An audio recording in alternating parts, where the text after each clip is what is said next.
because I know you are sick and tired, like I am, of listening to the orange dude. I almost called him a bad name, but I didn't. I know y'all get tired of listening to him, excuse me, lie to you on a regular basis about what is actually going on.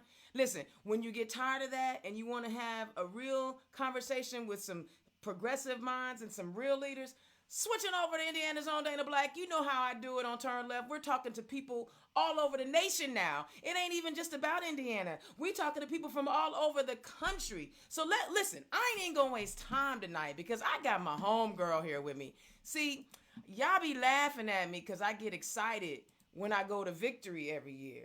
But see, what you don't know, well, what happens at Victory stays at Victory. That's the first thing. But you get to meet some amazing LGBTQ plus elected officials from around the country. And it is awesome. It's a great time.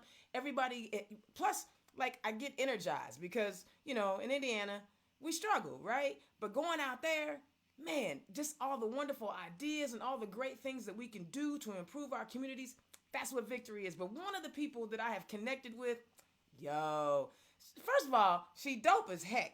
Just flat out dope, right? She's a no nonsense sister from Denver, okay? Let me introduce you to Representative Leslie Herod, who was elected in 2016 as the first LGBTQ plus African American in the General Assembly, and while receiving the highest number of votes of any candidate running in a contested election. She serves as the chair of the House Finance Committee, the vice chair of the House Judiciary Committee, and chair of the Committee on Legal Services. Representative Herod also chairs the Colorado Black Democrat Legislative Caucus and Arts Caucus. Y'all, give a warm welcome and a straight up turn left love to Representative Leslie Herod from Colorado. Welcome to the show, Leslie. Oh, happy to be here. Good to see you. I know you didn't know all of this was tapped away. You're like, what the heck is going on? You know, the reason why I asked you to come join us on Turn Left is because, one, I feel like Indiana could use some new ideas and some fresh thinking. You guys are doing some amazing stuff out in Colorado. But personally, you have been involved with a lot of bills that are improving lives, like restoring voter rights for people on parole, and you passed the Crown Act so that folk can't discriminate us black folk when our hair just grow out our head naturally, and just a whole host of other pieces of legislation that impact lives. Your Yeah. upbringing had to have a lot to do with how you care for people. Could you just share with the people a little bit of who you are and where you come from? Yeah, cool. Well, no, I didn't know you had all of that, but I knew you had energy. It's amazing. It's good to see you in your element. Well, I'm State Representative Leslie Herod. I represent House District 8, which is in Denver. Yes, there are Black people in Denver, I remind folks, We know and Colorado. that. Um, but I grew up as a military brat, so I grew up all around learning different cultures and backgrounds and just perspectives, worldviews. Like worldviews are very different. Okay. And my mom is a single mom, so she kind of raised me all over. I was born in Germany, and just kind of seeing those different perspectives helped me to look at things from a different point of view. I got into politics pretty early on in my life. I got into student government at the University of Colorado, which has the largest student government in the nation, which most people don't realize. We weren't just like doing dances. I had a $36 million budget. And so having that responsibility at a young age really taught me how to think strategically, politically, and policy, and how all those things kind of come together to ensure that we have more opportunities for our communities. And so bringing that background and kind of all those layers into the work that I do now means that I write bold legislation. I take different paths to success. I don't think of things in the same way, and I try to understand my opponents and figure out where we are similar, Did I lose you? Oh, where we can work together. okay. Hello to their family. You know what I mean? Right, right. But we might find something that we agree on and work on that. So that's amazing. Working across the aisle here in Indiana is kind of tough because the supermajority pretty much says, "Yeah, what we don't care." There are a few on the other Right. side that try to work with us, but often it's very difficult. In fact, this past year we have only 10 senators and a 50 senator seat thing, and only 12 of their bills were called to committee. So when you're creating those relationships across the aisle and working, is it just about finding that common ground? Yeah, it really is. I mean, um, so we have a Democratic led House, Senate, and governor's office right now, which is kind of cool. But that's not normal. Typically, we alternate. Coloradans pride themselves in being a purple state and voting for Democrats and Republicans on the same ballot. And they really want measured policy that leads us forward and creates change. And so for me, it's very important that even though I can get my bills through with a Democratic majority, no problem, that I actually have Republicans on there too. Sometimes I will never compromise my values or my views, but you know what? Sometimes there is a conversation worth having. And I think that comes because some of our Republicans are more moderate. They're not Trump. In fact, the Colorado Republican delegation walked out on his nomination. What? Yeah. And so while we do have some trumpets who people will put on all social media, and that's how it works because they're looking for conflict, we actually have a lot more folks who are able to work across the aisle, specifically on criminal justice reform. So I work on criminal justice reform, and almost, not all, but almost all of my bills had a Republican on it. I think it's important that when we're working together that we share in the victories, but also that we talk about what good public policy is, regardless of our political backgrounds. I think that, yeah. And so it works here. But the difference here too in Colorado is that every bill gets a hearing and every legislator gets 5 bills to start each year. Really? Excuse me, my nails are not because COVID. But every year people get five bills. And so even if that first hearing we're going to kill it, it still gets a public hearing. There's still public discourse. People can still bring their witnesses. And I think that's really important. And that creates just a different dynamic. I am shocked when I hear about my colleagues who work in other states that can't even get a bill introduced. I passed 25 bills last year. And so it's just, I wish things weren't so entrenched, right? But that's the way that things are. And the only way that we're going to change that is when you flip the politics switch on and you say people need to go out and vote. They need to vote Democrat because that's how we actually get our voices heard. Otherwise, either our bills will not be heard, they'll be sent to a bad committee, or we will not be able to be very nimble and offer bills as the sessions move on. So elections matter. Absolutely. And we are seeing the results of elections mattering. I mean, 2016, we are really paying for it now with the lack of real leadership in Washington and guiding this particular crisis that we're in. And that's actually what brought me, I needed to talk to you because I saw all the stuff that you were posting and all the things you guys were doing out there. One of the things that excited me was on March 18th, your governor announced a relief fund. And then on March 24th, you had another organization called Care for Denver offer a relief fund. In Colorado, you guys aren't just relying on the federal government to assist you. You guys have already created spaces within Colorado for what is y'all nickname? What's y'all's nickname? What would be nickname? Colorado. What y'all call yourselves? Coloradoans? Coloradans. Okay, so there's already we're Hoosiers, so you know. But Coloradans, there's already relief funds in place now for Coloradans to get help outside of the federal government. Talk about or if what you know about how these two organizations or these two funds became ideas and then came to fruition. Yeah, well, first of all, I will tell you that our Governor Jared Polis, who is also an openly gay governor. Openly gay man who's also a governor. Right. He is an entrepreneur and he's a philanthropist by nature. So when this crisis hit, he was first on board to say that we need to look at all of the different sectors, government, philanthropic, for-profit, and nonprofit, and ensure that we actually have support from all those sectors coming in to help. And in crises like this, like pandemics, Coloradans are going to help Coloradans, right? They want to help our friends, families, and neighbors. People are helping each other across the globe. I'm sure it's the same as in Indiana. We are just trying to help to support each other to get through this.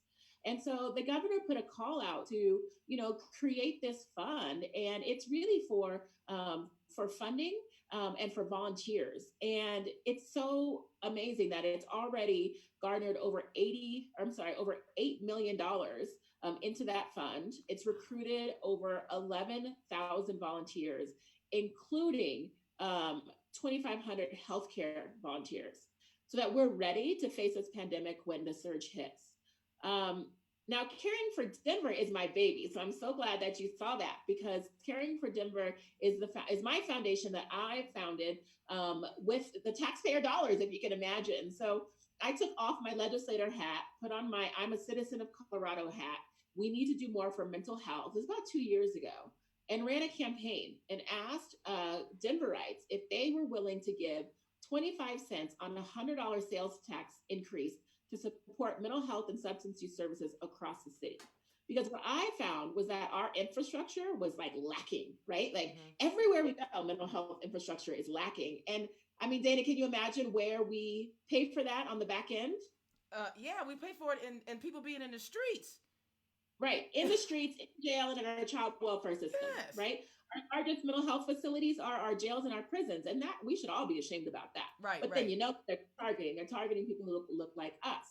So I asked this question, and people told me, you can't do it. It won't pass. You can't pass a sales tax increase. No one's going to support this. We passed that ballot measure with 70% of the vote. Wow. And now the Caring for Denver Foundation is about a $35 million fund with staff that is able to provide mental health and substance use services across the city. Wow. Now, yeah. So when COVID hit, though, and I'm now the chair of the foundation board. So when COVID hit, though, I asked my board, I said, listen, you guys, and with our executive director, Lorez Meinhold, who is amazing, like my right hand, just everything. I said, can we use the executive director's set aside innovation fund that we initially called it, and put this funding into COVID relief immediately? And they said, yes, we need to be a nimble organization. We need to make sure that we're responding to the needs of the people. And right now, folks are in crisis. So we took $600,000, over $600,000, and moved it into the state fund. And so some of it went into the state fund. Some of it went to individual people and organizations that were doing the work, whether it was the women's shelter, the homeless shelter, virtual mental health therapy, because people are in crisis right now and they need free sessions. Ain't nobody trying to pay money for nothing right now. Right. Right. To make sure that people had access to services. We were able to do that, and we did. And now today we just put out a $7 million grant for Alternatives to Jail, so we can get people out of prisons, out of jails, and into the community, in their homes, and working like they should be. Wow. See, now while your state is actually using tax dollars to actually help the people, our state takes the tax dollars and put it in a trust fund or in a reserve or in a surplus and says, oh no, we need this for a rainy day. Even though it's a thunderstorm, tornadoes are coming through, and that roof is being ripped off right now, they still aren't interested in spending any money on people. In fact, we struggle so much here.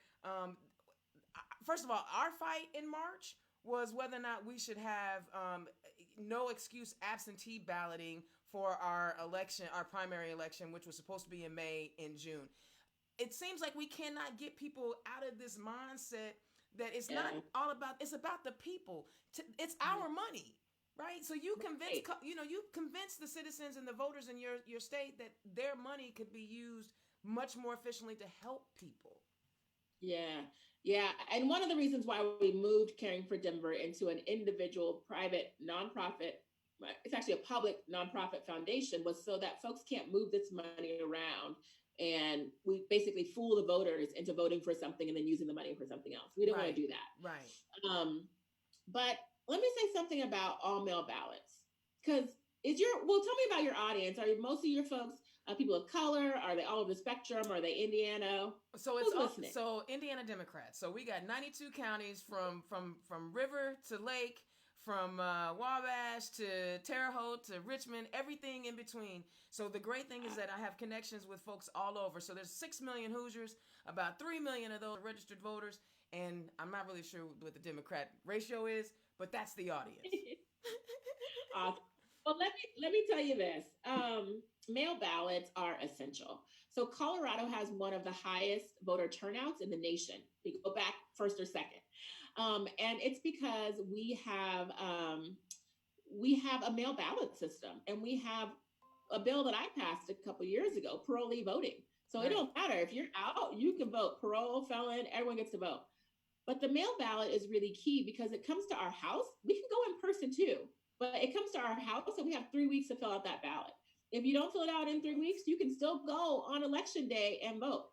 But it works. It's the most verifiable system in the nation because all of those papers actually are a paper ballot that, yes, gets fed into a computer, but then we can go back and verify them vote by vote, county by county. So we can see if someone signed Leslie Herod's voter ballots wrong, like with a signature that didn't match hers. We can throw that out, and then we can ask you, and you have 3 weeks to do it, right? To cure your ballot and make sure that you actually voted. So what it actually is doing is decreasing voter fraud. No longer can one person vote for their spouse, their parent, their whatever. You can't do it. They've got to sign that damn form and get it in, or you can take them in, but it's secure and it works. And it's absurd that we are seeing people in Wisconsin Constant. in lines right now with a pandemic that is contagious. Hello, voting. And I appreciate the fact that they're showing up for democracy, but talk about voter suppression, and talk about putting your life on the line to vote. And then not only yours, but you're probably more likely your grandma or your pastor or whomever who's going to end up getting sick from that contact with you. You know Oh, what I mean? And yes. so it's just like we have the tools at our disposal, but people aren't doing it. In Colorado, Republicans voted for mail ballots and the Republican county clerks because we have more Republican county clerks in Colorado than we do Democratic. And they said we can make this happen. We want to, and it's working. And see, that's what we need. We need proof that it works because apparently, in my Yeah. state, they really don't want us to turn out. I mean, I guess they don't. They don't. They're not super confident in the policies that they, put out there. That they don't think that we'll vote for them because we have voter ID. In fact, the Supreme Court ruling on voter ID was based on the crap that we submitted. But see, now that this virus is happening, we had to negotiate. First of all, they were trying to take all mail balloting off the negotiating table, which was like, how do you do that? And then we were able to secure no excuse absentee balloting because there used to be, you had to have a reason, right, to get an absentee ballot. But there's been no mention at this point of the voter ID and how that's supposed to work. So apparently, we really didn't need that voter ID, which makes it difficult for people who have, trouble obtaining that voter ID. And so, and when you're telling us that it works in Colorado and Republicans like it, Republican clerks like it, and it works and it's a safe system, that's what we need to hear in Indiana. I agree. It is so important. And yeah, there is the rumor that Democrats are more likely to vote in higher numbers with mail ballots. Um, that could be true. It may not be true, but at the end of the day, it should be an American value that we make sure that everyone gets to vote in safe and secure elections, um, Yes. and that the most people are able to participate in our democracy. When we start closing off our democracy to certain kind of people based on their ID or based on their background, or saying, well, this ballot or this mail-in ballot will make more Democrats vote, then I think that's quite frankly un-American, Well, that's right? pretty much. It's completely against our values to suppress people. To voter suppression is not who we are, and so I would push back on that and say that we need to have mail ballots. And you also bring up another good point. All these things, all these laws that we thought needed to be in place, right? They don't. We're learning through a pandemic that you can just get rid of those things, and guess what? Like it's all right. You know what I mean? So we need to look at that too. Absolutely.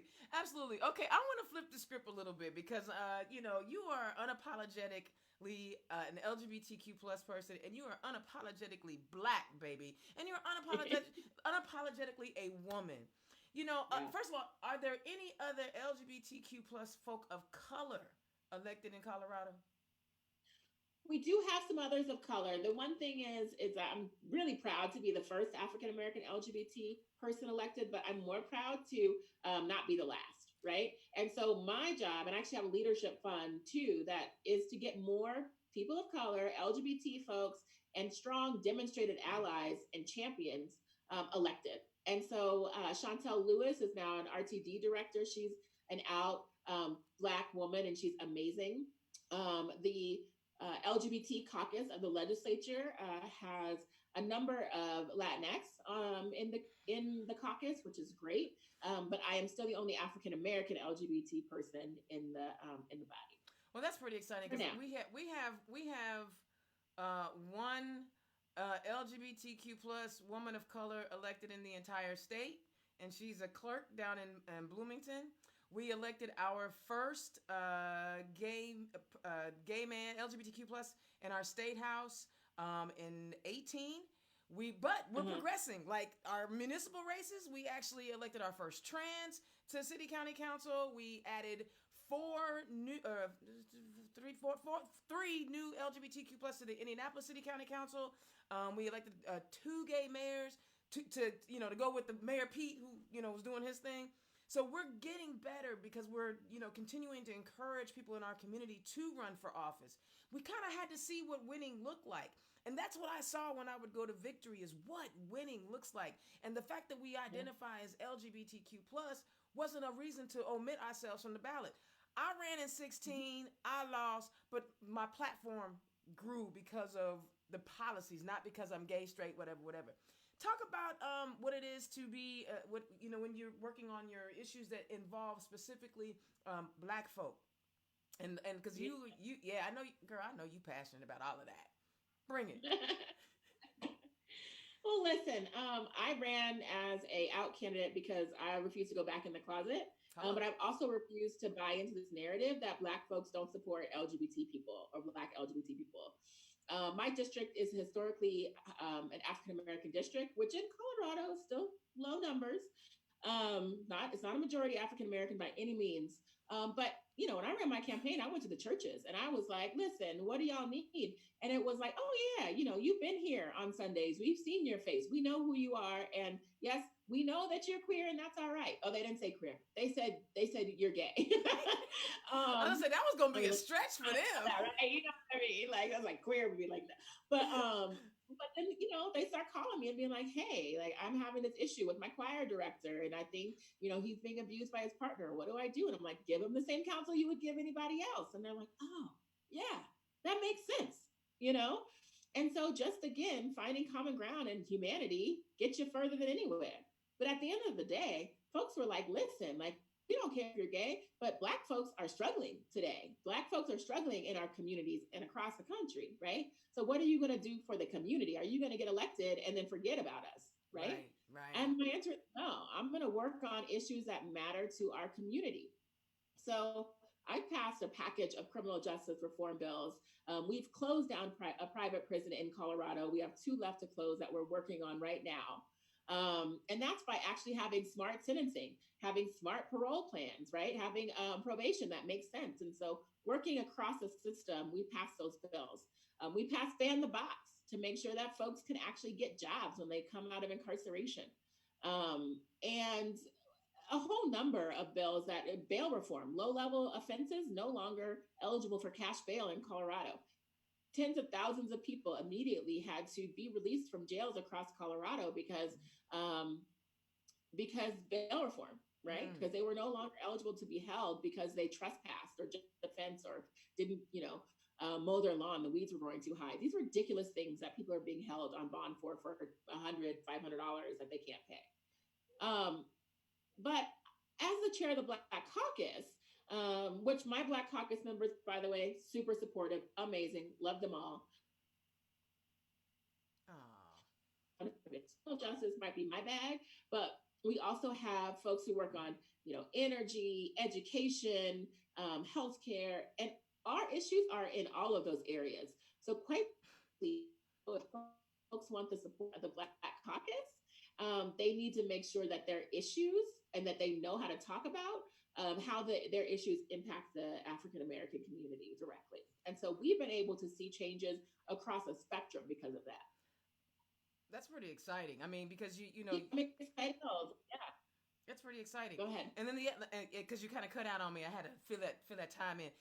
So the other thing is that you know here in Indiana, well, we only make up only as women we only make up about 23% of elected officials statewide. We Mhm. still struggle mightily with women on either side of the aisle. That's how woeful it is, right? Talk about what it is to also represent women and making sure that young girls see what real leadership looks like. Yeah, listen, I mean, we're a Democratic led caucus that's women led. Yeah, more women. And if you could believe it, on the Senate side, up until last year, I believe, last cycle, we had more Senate Republicans whose name was Kevin and Senate women Republicans. Wow. So, three guys named Kevin in the Senate, one woman. Okay, so that it's absurd. We change that, or we have to change that, and the Democrats are leading with getting women elected. But what I will say to women who are looking at running for office is, women are more likely to win. Tell them LGBT again. candidates are also more likely to win. So run. We're less likely to be asked to run for office and more likely to win. So run. And even if you run and lose, you better run again, right? Stay in politics, stay engaged. We need your voice. Yeah, who's she talking to? I don't even know who she's talking to. All right, one last question, because I know and I really appreciate your time. Okay, so here in Indiana, just to kind of give you some background, our Marion County prosecutor Ryan Mears, who was an amazing man, said, "Hey, you know what? When he took over the office, he said, I am no longer prosecuting drug offenders who have a less than a pound of marijuana." The state legislature said, you can't do that. Because, see, we more powerful than you down in Indianapolis. We don't care if you don't want to prosecute marijuana. We're going to have our attorney general supersede, local authority, and we're going to have these guys prosecuted. In Colorado, you guys have legalized marijuana. It's recreational use. It's all of that. Talk about the benefits of legalizing marijuana, how it's impacted the criminal justice system, and how it's actually impacted lives from a healthcare point of view. Yeah. So we have legalized marijuana in Colorado, and quite frankly, it brings a lot of revenue to our state that we need. And we've also destigmatized use, which is really important as well. But yeah, we've decarcerated because of it. And on top of that, though, I'll just add that I did pass a bill last year that went into effect this year that defelonizes drug possession across the board for any drug, because it shouldn't just be opioids and certain types of people who are benefiting from the shift in the war on drugs, right? Mm-hmm, We need mm-hmm. to make sure that if you're simple possession, your own personal use, right? You're not selling to anybody. You're addicted, right? And it's more likely than not that you need access to treatment, not jail, right? Because our jail should not be our treatment facilities. And so we made sure that we allowed for more funding in the mental health and substance use space. And we said, you will not be taking up our prison beds because of simple possession. That bill also passed, also with a couple Republican support, to get that through. And that is so important. That's why we have the ability, one of the reasons why we have the ability to shut down a private prison, because we don't need those beds. Right. But on the specific to marijuana, and again, I have to give kudos to our governor, who was very supportive of the industry. It's legal, right? It went to a vote of the people. They said, nope, we're not going to, people use this across the spectrum, black, white, brown, young, old, everybody, and so we need to make sure that we are regulating it, that it's safe for use, and that it's good for the people of Colorado. And so we are regulated. And, people who have medical needs are able to access their medications, even children. And those who are using it for recreational use are able to purchase it, pay their taxes on it, use it, and then not feared being put in jail because they have a joint in their pocket, you know?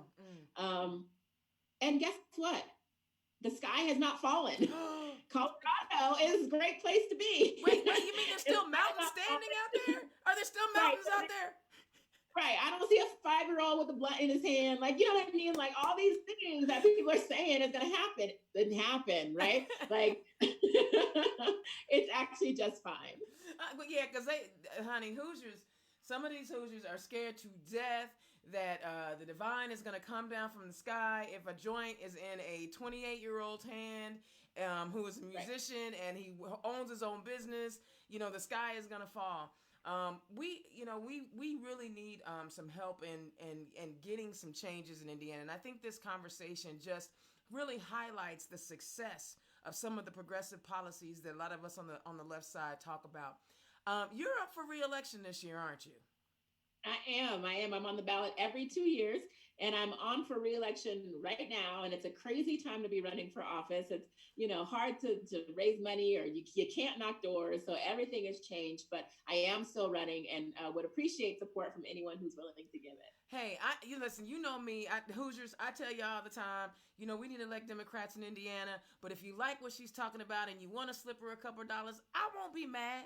I won't tell nobody that you gave my buddy a couple of dollars. Her link is on the Facebook feed. Check out her commercial. I put that up there too. She is a solid Democrat, and I believe that Colorado is not going to be able to contain her for long. We're going to see her do some amazing things outside of Colorado. Representative Herod, are we going to have Victory International this year? I don't know. I don't know. I hope so. I hope so. And I want to see my friends again. I want to get some good policy ideas. So make sure we meet. But thank you so much for joining us on Turn Left and sharing with us all of that good news from Colorado. We may have to come out there, and I'll even maybe pick up some skis and. No, never mind. I'll just find. Don't even. I won't do that. I won't do that. Thank you so much for joining. You're awesome. Thank you so much. Y'all, this is what we doing. Turn Left specials. We're bringing you information from all over the country now, not just Indiana, because we need to make sure that we stay focused on 2020. I know this virus got us all shook up and got us nervous and scared about what's really happening, but check it. You saw what happened in Wisconsin today. You saw where, they're putting people's lives in danger, and they're making it difficult and making people choose between their health and their voting right. Do not sleep on 2020. We have, because trust me, homeboy orange one, the big orange one, is doing everything he can to figure out how we cannot have an election in November. That cannot happen. Stay woke, stay engaged, find people to talk to. I know Representative Herod would not mind you just dropping a line on her page, because she's amazing like that, always super friendly. When I was a rookie, she was right there lifting me up and giving me positive information and always telling me to run again, but I got things to do. Thank you. My job is to elect as many Democrats as I can across the state. Thank you so much. Indiana's own Dana Black. Turn Left. I will catch y'all tomorrow when we interview Monroe County Chair, my girl. Man, Jennifer Crossley will be here on the show. All right, y'all. I'll holler at y'all tomorrow. Peace.